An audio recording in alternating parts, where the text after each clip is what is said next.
Lectura del libro de la sabiduría. Se decía a los impíos: acechamos al justo, que nos resulta fastidioso, se opone a nuestro modo de actuar, nos reprocha las faltas contra la ley y nos reprende contra la educación recibida. Veamos si es verdad lo que dice, comprobando cómo es su muerte, y si el justo es hijo de Dios, Él lo auxiliará y lo liberará de las manos de sus enemigos. Lo someteremos a ultrajes y torturas para conocer su temple y comprobar su resistencia. Lo condenaremos a muerte ignominiosa, pues según dice, Dios lo salvará. Palabra de Dios. Al salmo respondemos: el Señor sostiene mi vida. El Señor sostiene mi vida. Oh Dios, sálvame por tu nombre, sal por mí con tu poder. Oh Dios, escucha mi súplica, atiende a mis palabras. El Señor sostiene mi vida. Porque unos insolentes se alzan contra mí, y hombres violentos me persiguen a muerte, sin tener presente a Dios. El Señor sostiene mi vida. Dios es mi auxilio, el Señor sostiene mi vida. Te ofreceré un sacrificio voluntario, dando gracias a tu nombre, que es bueno. El Señor sostiene mi vida. Lectura de la carta del apóstol Santiago. Queridos hermanos, donde hay envidia y rivalidad, hay turbulencia y todo tipo de malas acciones.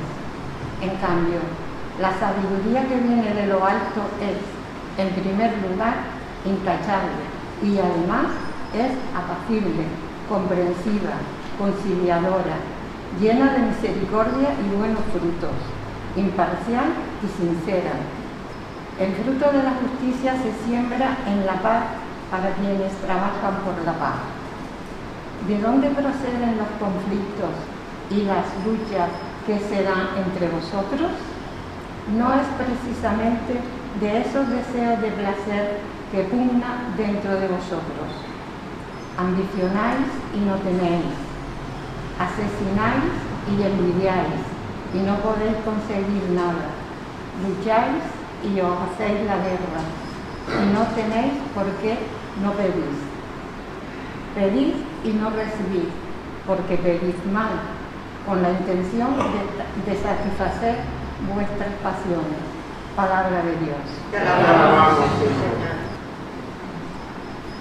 El Señor esté con ustedes. Lectura del Santo Evangelio según San Marcos.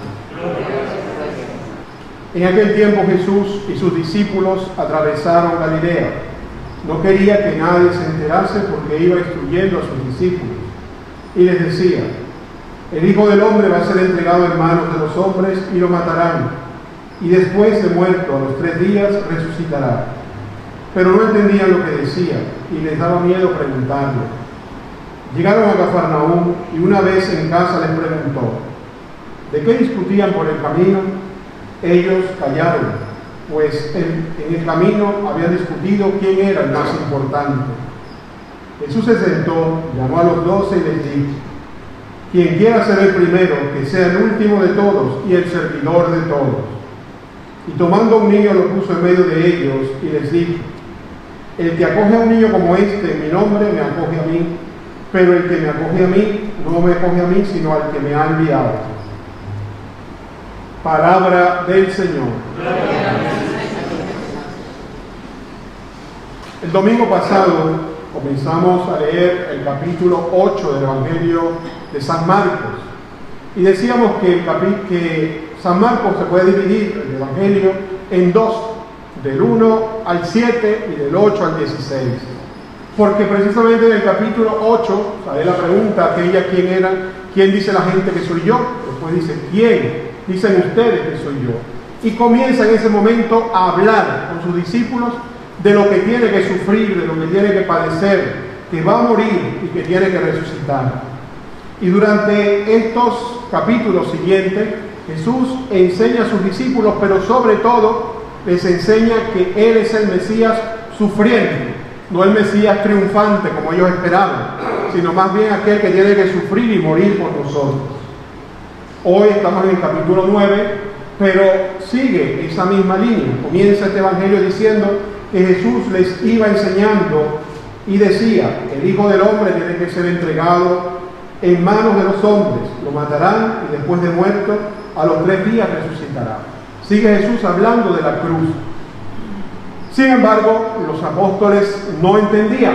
Querían preguntarle, les daba un poco de miedo, se distrajeron y comenzaron a hablar de otra cosa. Cuando llegan a Cafarnaúm, les dice el Señor de qué vienen hablando por el camino, qué discutían por el camino.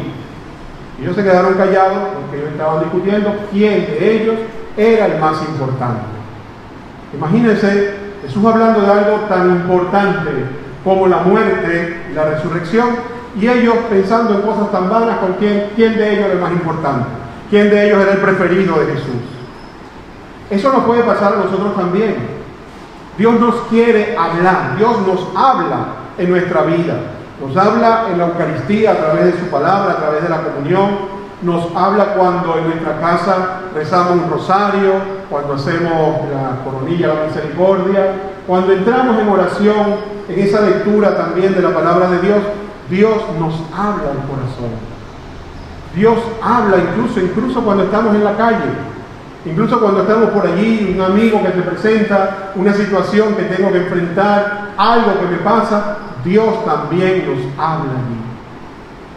Pero quizás como los discípulos, como los apóstoles, estamos en otras cosas. Y estoy en misa y estoy escuchando la palabra de Dios, o estoy ya para comulgar y comienzo a pensar en otra cosa. Qué sé yo, en la comida que tengo que llegar a hacer, o a quién tengo que ir a visitar hoy, o mañana, mira que mañana otra vez cuenta el trabajo. Total que comenzamos a hablar de otras cosas, a pensar en otras cosas. Cuando, qué sé yo, rezando el rosario en nuestra casa, terminamos pensando en la novela de ayer, el capítulo de la novela de ayer. Los discípulos también eran así, y comenzaron a hablar quién era el más importante. Y Marcos señala, recalca una acción, dice: Jesús se sentó para explicarles, para enseñarles. Y esto tiene, ese simple gesto de Jesús de sentarse, tiene una significación importante. Los grandes maestros, los grandes rabinos en tiempo de Jesús se sentaban en una cátedra para enseñar. Los discípulos se sentaban en el suelo, a los pies del maestro. Pablo dice: yo fui formado a los pies de Gamaliel, por ejemplo. De allí viene, en la catedral, nuestros obispos tienen su cátedra, de donde enseñan, de donde predican la palabra de Dios, que viene la palabra catedral también. Por lo tanto, Jesús se sienta como un maestro y no les dice: mira, no busquen los primeros puestos, no quieran ser más importantes que nadie. No, es algo creo que natural querer ser mejor que los demás, querer sobresalir. Pero Jesús le dice: si quieren ser el primero, háganse el último y el servidor de todos. No está malo que quiera ser el primero, pero que sea el primero en el servicio, que sea primero en el amor, que sea primero en la solidaridad, que sea primero en los valores del reino, en los valores del evangelio, y no en lo que nos enseña la sociedad, que tienes que ser primero para que te aplaudan, para que te reconozcan, para tener privilegios. Tienes que ser el primero, quizás, pues tienes que llevarte a alguien por encima, ponerle una zancadilla al otro, pues también, porque tienes que ser el primero. No. La lógica de Jesús es diferente. Y fíjense cómo el domingo pasado, cuando Pedro le dice: no señora, aquí no te puede pasar eso, tú no puedes. ¿Qué le dijo Jesús a Pedro? Apártate de mí, Satanás. ¿Por qué? Porque piensas como los hombres y no como Dios. Y a eso también nos invita hoy el Señor, a que no pensemos como los hombres, teniendo que ser los primeros, los que más aplaudan o a los que más le reconozcan las cosas. No, que pienses como Dios, y que si Dios vino a sufrir para nuestra salvación, nosotros también seremos probados en el sufrimiento. Nosotros también seremos probados en la persecución. La primera lectura del libro de sabiduría ya lo deja entrever. Se decían los impíos: acabemos con el justo, que nos resulta fastidioso. Se opone a nuestro modo de actuar y nos reprocha las faltas de la ley. Y así vemos como hoy también en nuestra sociedad el ser cristiano, el decirse cristiano, es ya motivo para que te desprecien, para que se burlen de ti. ¿Tú todavía crees en Dios? No, eso es para tontos, eso es para gente inculta. Y tú vas a la iglesia, tú eres un qué sé yo qué. ¿Cuántas cosas dicen? Porque creemos en Dios, porque somos cristianos, porque venimos a la misa los domingos, porque accedemos a los sacramentos. La cosa no ha cambiado, siguen los impíos burlándose, criticándonos y persiguiéndonos también. Por lo tanto, la invitación hoy es a que pensemos, comencemos, demos paso a cambiar nuestra manera de pensar, a cambiar nuestra lógica del mundo por la lógica de Dios, a que comencemos a pensar más como Dios y menos como los hombres, que podamos acceder a esta palabra de Dios, que podamos vivirla a profundidad y que siempre estemos dispuestos al servicio, al amor y a la solidaridad. Que así sea.